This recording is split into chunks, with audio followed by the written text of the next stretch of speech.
Bom, meus amigos, na semana que passou nós perdemos o homem, o mito, a lenda, o rei da Canon, o Chuck Norris. Ou na verdade não, né? O Chuck Norris dizem que ele não morreu, na verdade ele finalmente aceitou o desafio do Bruce Lee para uma revanche. Ou então, na verdade, ele foi pro céu porque estavam precisando do instrutor de arte marcial decente. Chuck Norris era o homem que contou até o infinito 3 vezes. Chuck Norris era o homem que foi homem-bomba 10 vezes. Mas enfim, o homem que não usava relógio porque ele decidia que oração, decidiu que estava na hora de treinar os anjos aí para a próxima batalha. Quem sabe a batalha do final dos tempos, né?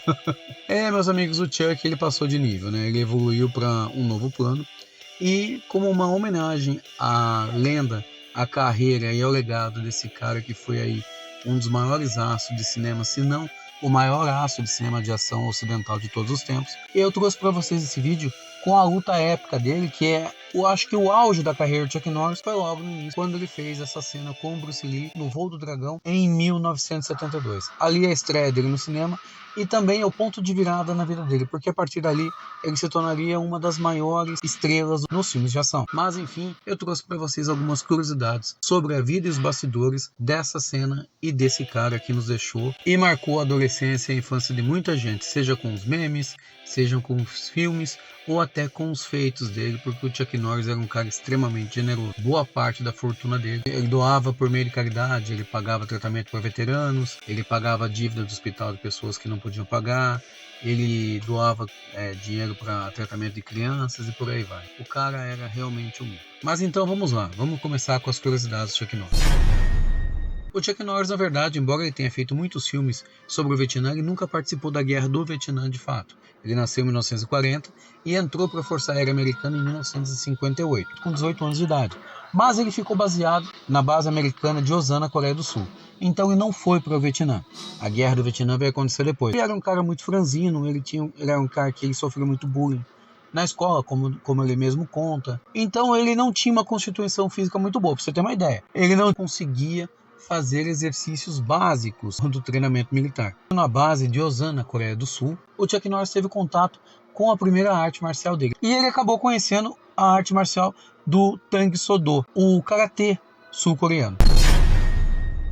Ele serviu na base de Osana, Coreia do Sul, de 1958 a 1962. E o interessante é que ele começou a fazer karatê e em 4 anos ele se tornou faixa preta. O cara que não conseguia ir bem nos exercícios físicos. Em 4 anos ele se tornou mestre do Tang Soo Do.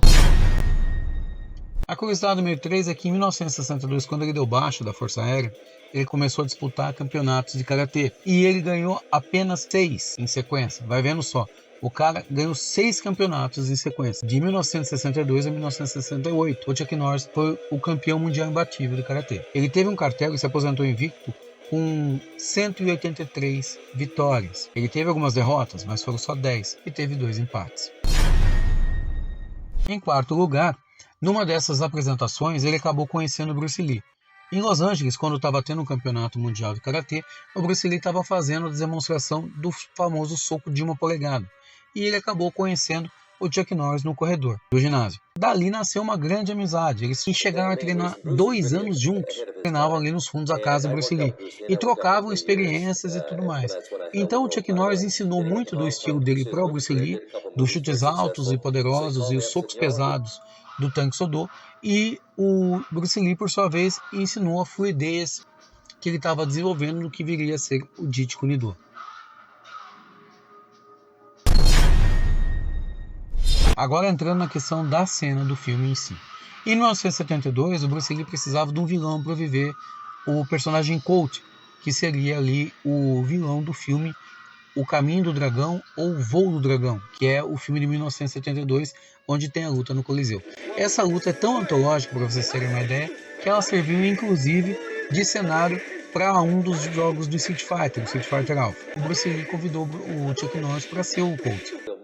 Fight scene that everyone will remember called Return of the Dragon. He said, would you come over and do the fight scene with me?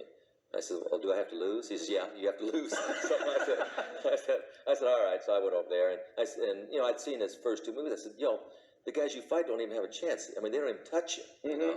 And he said, no, we'll make this a seesaw battle. And so we made it fight back and forth, and it became a classic. That was unusual at the time because in that fight scene, you knock him.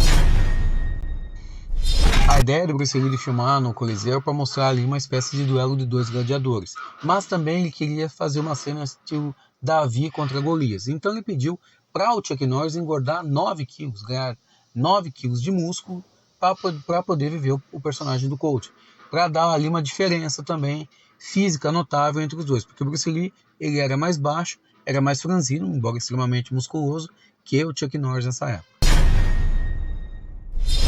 O Bruce Lee queria usar a cena também para exibir a diferença entre o estilo dele, que ele estava criando, que é o Jeet Kune Do, que é um estilo fluido, e a base das artes marciais, que é mais estática, representada ali pelo personagem do Chuck Norris. Inclusive, é por isso que o personagem do Bruce Lee acaba vencendo o personagem do Chuck Norris. Por quê? Porque ele acaba se adaptando, e a ideia do Jeet Kune Do é se adaptar à situação. Então ele começa perdendo, mas depois ele acaba virando a mesa e ganhando a luta, quando ele consegue evoluir ali durante a luta e derrotar o personagem do Chuck Norris. E a última curiosidade da cena que a gente pode ver é que no final o personagem do Bruce Lee ele cobre o corpo do personagem do Colt, né, do Chuck Norris, com o kimono e com a faixa preta. Isso mostra que, na verdade, na filosofia de Jeet Kune Do, os artistas marciais não precisavam ser inimigos, na verdade precisava sempre haver o respeito entre eles. E é isso que essa cena demonstra. Infelizmente, pouco depois desse filme, Bruce Lee veio a falecer, né? Mas o Chuck Norris deu sequência no cinema e acabou levando o cinema de artes marciais até ali meados de 2010, quando ele se aposentou, se afastou um pouco, acabou voltando para alguns pequenos papéis, como aquela Ponta dos Mercenários, mas ele foi o cara que levantou a bandeira que o Bruce Lee ali, devido ao falecimento dele, acabaria se perdendo. Então, o que ele fez aqui no Ocidente foi o que o Jack Chan fez na China. O legado do Chuck Norris é esse. Além de um cara extremamente altruísta, um cara muito generoso com as pessoas, ajudava todo mundo, ele também foi o responsável por carregar ali o estilo de filme de ação durante muito tempo nas costas. E uma curiosidade adicional, Bruce Lee criou o Jeet Kune Do, que na verdade seria o estilo do punho que intercepta. E o Chuck Norris criou também o estilo dele. Ele treinou durante vários anos, vários estilos. Ele era o 8º Dan de Taekwondo, o único ocidental a receber essa honraria. Treinou 28 anos com os Greys, para vocês terem uma ideia. Fora os outros estilos que ele dominava, ele criou o Chun Kuk Do. O Chun Kuk Do era o estilo do caminho universal. Ambos os estilos tratavam de fluidez e de adaptação durante uma luta. Mas é isso aí, meus amigos, eu vou ficando por aqui. A ideia do vídeo era fazer uma homenagem a essa lenda que nos deixou, que na verdade não vai morrer nunca, porque dizem que a melhor forma de ser imortal é ser sempre lembrado. Então que o Chuck Norris descanse em paz. Eu sou seu amigo Ned.